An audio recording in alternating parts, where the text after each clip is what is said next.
میرا مفتی صاحب سے سوال یہ ہے کہ 12 ربیع الاول دن سنا ہے کہ حضور صلی اللہ علیہ وسلم کی وفات کا بھی دن ہے، تو اس دن خوشی منانی چاہیے یا غم منانا چاہیے؟ محقق قول تو یہی ہے کہ نبی پاک صلی اللہ تعالیٰ علیہ وآلہ وسلم کی تاریخ ولادت بھی 12 ہے اور دنیا سے تشریف لے جانے کی تاریخ بھی 12 ہے۔ صحیح۔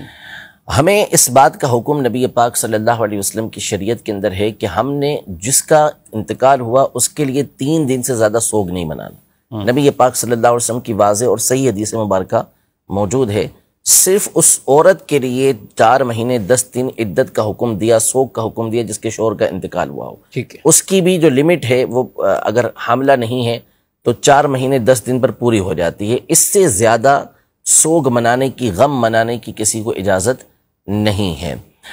تو اب 12 تاریخ جو ہے نبی پاک صلی اللہ تعالیٰ علیہ وآلہ وسلم کا جب وصال ہوا تو ظاہر ہے کہ 3 دن سے تو بہت لمبا عرصہ گزر چکا، جو غم تھا وہ 3 دن منانے کی اجازت تھی۔ اب یہاں پہ میں 2-3 باتیں آپ کے سامنے عرض کر دوں۔ پہلے تو اس پر دلیل دے دوں کہ بعض اوقات ایک ہی دن ہوتا ہے کہ جس میں خوشی بھی حاصل ہوئی ہوتی ہے اور غم بھی حاصل ہوا ہوتا ہے، یعنی ولادت بھی ہوتی ہے اور دنیا سے جانا بھی ہوتا ہے، اس کے باوجود ہمارے لیے وہ دن عید کا دن ہوتا ہے۔ اس کی سب سے بڑی مثال جمعہ کا دن ہے کہ جمعہ کا دن مومنوں کے لیے عید کا دن قرار دیا گیا اور سید الایام قرار دیا گیا، اور اس کی جو مختلف وجوہات بیان کی گئیں حدیث مبارکہ میں نبی پاک صلی اللہ علیہ وسلم نے حضرت آدم علی نبینا و علیہ السلام کے لیے ارشاد فرمایا کہ فیہ خلق آدم، اسی میں حضرت آدم علیہ السلام کی ولادت ہوئی، وفیہ ماتا، اور اسی میں حضرت آدم علیہ السلام دنیا سے تشریف لے کر گئے۔ تو دونوں ایک ہی دن ہوا، یعنی جمعہ کا دن تھا اسی دن ولادت ہوئی، جمعہ کا دن تھا اسی دن دنیا سے پردہ فرمایا، لیکن اس کے باوجود ہمارے لیے جمعے کا دن عید کا دن قرار دیا گیا۔ ٹھیک ہے۔ حالانکہ ہمارے جد امجد کی، ہمارے والد کی ظاہر ہے کہ اس دن وفات ہے، لیکن اس کا ہمیں حکم نہیں دیا گیا کہ ہم اس کا غم منائیں، ہمیں حکم دیا گیا کہ یہ ہمارے لیے خوشی کا دن ہے، سید الایام ہے، ہماری عید کا دن ہے، فقراء اور غرباء کے لیے حج کا دن ہے۔ تو اب آپ اس سے اندازہ لگا لیں۔ دوسری بات یہ کہ مسئلہ یہ نہیں ہے کہ خوشی یا غم، تو جناب آپ غم منا کے دکھا دیں۔ 12 تاریخ کو جب ہم لوگ جلوس لے کے باہر نکل رہے ہوں تو پھر آپ غم والا لباس پہنیں اور آپ کے آنکھوں سے آنسو بہہ رہے ہوں اور آپ غم مناتے ہوئے روڈوں پہ کھڑے ہو جائیں کہ ہم غم منا رہے ہیں، تو آپ تو ایسا بھی نہیں کرتے۔ تو اس کا مطلب مسئلہ یہ نہیں ہے، مسئلہ کچھ اور ہے۔ تو خوشی منانا یہ شریعت مطہرہ کا حکم ہے کہ ولادت کا دن ہے تو اس میں خوشی منائی جائے گی، اور جب ایک ہی دن ہو وفات کا اور پیدائش کا تو ہم نے خوشی کے موقع کو لینا ہے۔ غم کی ہماری شریعت میں 3 دن سے زیادہ کی اجازت نہیں ہے۔ حیاتی خیر لکم و مماتی خیر لکم، کچھ اس پہ جی میری یہ تو نبی پاک صلی اللہ تعالیٰ علیہ وآلہ وسلم کی کثیر احادیث طیبہ اس حوالے سے موجود ہیں کہ ایک تو یہی جو آپ نے حدیث پاک بیان کی مسند بزار کی کہ میری زندگی تمہارے لیے بہتر ہے اور میری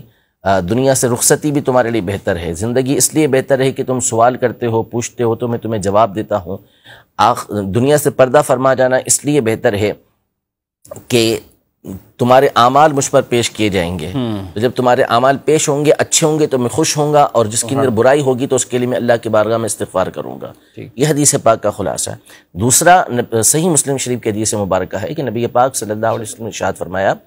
کہ جب اللہ پاک کسی امت کے ساتھ بھلائی کا ارادہ فرماتا ہے تو ان سے پہلے ان کے نبی علیہ السلام کو اٹھا لیتا ہے، یعنی ان کی جو دنیا سے ان کی جو وفات ہوتی ہے، انتقال ہوتا ہے، وہ اس امت سے پہلے ہو جاتا ہے۔ اب یہ نبی علیہ السلام آگے جا کے ان کے لیے ذخیرہ بنتے ہیں اور ان کے لیے راحت کا سامان کرتے ہیں۔ اور جب اللہ پاک کسی نبی علیہ السلام کو امت کے بعد اٹھاتا ہے، یعنی ان کی امت کو پہلے عذاب دیتا ہے، تو عذاب دے کر جب اللہ پاک کسی قوم کے ساتھ عذاب دینے کا ارادہ کرتا ہے تو اس نبی علیہ السلام کے سامنے اس کی قوم کو عذاب دیتا ہے تاکہ اس کے ذریعے ان کی آنکھیں ٹھنڈی ہوں۔ تو نبی پاک صلی اللہ علیہ وسلم، پچھلی امتوں میں ایسے ہوئے ہیں، واقعات ہوئے ہیں بھی کثرت کے ساتھ ہیں ایسے۔ تو نبی علیہ السلام کا دنیا سے پردہ فرمانا بھی آپ علیہ السلام کی احادیث کی روشنی میں ہمارے لیے یہ بہتر تھا کہ نبی پاک صلی اللہ علیہ وسلم نے بالآخر ایک دن دنیا سے تشریف لے جانا تھا، لیکن ظاہر ہے کہ غم کی کیفیت اس وقت طاری تھی جو صحابہ کرام علیہم رضوان کے دور میں ہوئی، لیکن اس کے بعد پھر غم کی کیفیت نہ رہی۔ ورنہ اگر اس بات کو لیا جائے تو یقیناً نبی پاک صلی اللہ علیہ وسلم کا دنیا سے رخصت ہونا یہ ایک ایسا غم ہے کہ ایک لمحہ بھی کسی کو پھر خوشی حاصل نہیں ہونی چاہیے، کہ ہر وقت غم کے اندر ہی بندہ رہے۔ لیکن اللہ پاک نے اس چیز کا حکم بھی نہیں دیا اور ہمارے دلوں کو اس پر رکھا بھی نہیں ہے۔